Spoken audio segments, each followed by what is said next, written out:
কবর হবে কারো জন্য বেহেশতের বাগান, আর কারো জন্য হবে জাহান্নামের গর্ত। এরে আল্লাহর বান্দা, কবরে তোমাকে আমাকে রাখার পরে ফেরেশতা হাজির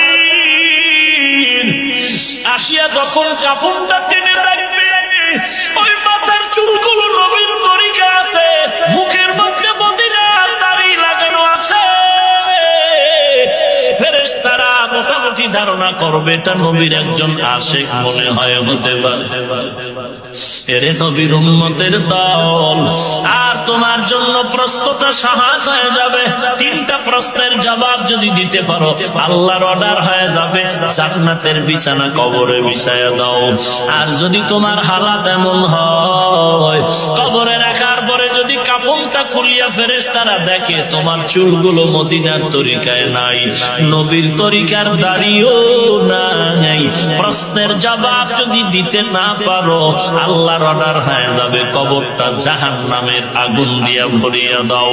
একটা নয়, দুইটা নয়, 70 থেকে 99টা সাপ কবর ভরে যাবে।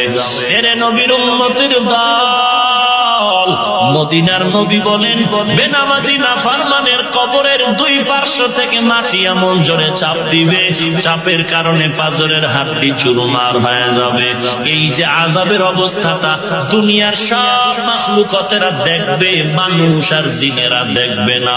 যদি দেখতো কেউ সংসার করতে পারে